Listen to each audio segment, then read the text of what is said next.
Sveiki, aš esu Arnas Steponkus, man yra 24 metai, užsiimu YouTube Faceless Automationu, turiu kanalų virš 1 milijono prenumeratorių ir tą darau jau 10 metų. Šiuo metu turiu 14 veikiančių YouTube Faceless Automation kanalų, kurie man generuoja pastovų pelną. Aš esu labai nustebęs iš tiesų, kad labai buvo geras feedbackas, niekada nebūčiau nuspėjęs, kad gali būti tiek daug susidomėjusių žmonių apie tai. Manau, žmonės jaučia, kad tikrai verta yra pabandyti pasidomėti tuo ir aš labai džiaugiuosi, jog žmonės domisi tuo ir tikrai esu nusteikęs jiems visiems padėti. Peržiūrų tikrai buvo labai daug, net nepamatuosiu, bet turėjau virš 100 užsiregistravusių pokalbių, kuriuos vis dar atliekam ir vis dar susiskambinam su tai žmonėm kiekvieną dieną. Kalendorius tikrai yra pilnas, dirbame ir savaitgaliais. Naujų mokinių tikrai taipogi atėjo, vienam iš jų per 4 dienas pavyko surinkti 500 prenumeratorių ir virš 70 000 peržiūrų, kas garantuoja, kad per ateinančią savaitę arba 2 jisai jau bus monetizuotas ir pradės uždirbinėti pirmus pinigus. Naujokams dažniausiai rūpi, kaip greit jie gali pradėti uždirbinėti pinigus ir dažniausiai aš šitą klausimą atsakau tuo, jog 1,5 mėnesio darbo pagal mano programą dažniausiai garantuoja monetizaciją. Nuo to momento, reiškia, pradeda žmonės uždirbinėti pirmus pinigus. Taipogi naujokai labai dažnai daro tam tikras klaidas.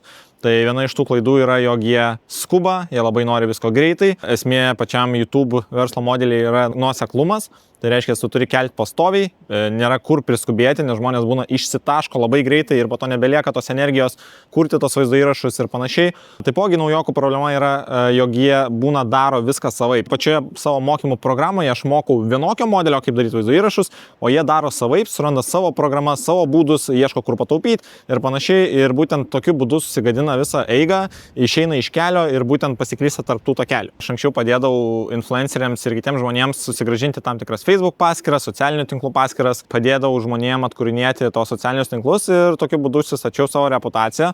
Ir tie žmonės linki yra, reiškia, padėti man, kai man reikia tos pagalbos ir pasidžiaugti kartu su manimi už mano sėkmę. Tai esu labai dėkingas už tai. Tolimesni žingsniai būtų, kadangi tiek daug gavau susidomėjimo, tobulinti taipogi dar labiau kursą, pridėti daugiau modulių, išleisti daugiau nišų, papasakoti tai, kas yra labai nauja, kadangi šiaip verslo modelis yra labai dinaminis, atnaujinimų tikrai netrūksta. Tai mano visas fokusas yra į mokymus, padėti žmonėms uždirbti daugiau, padėti jiems suprasti daugiau apie šitą verslo modelį ir nenustoti, reiškia, tobulėti. Mūsų mokymuose dabar, kad ir yra labai daug užklausų, mes vis tiek taikome veido kontrolę, bandome susipažinti labiau su būsimu klientu.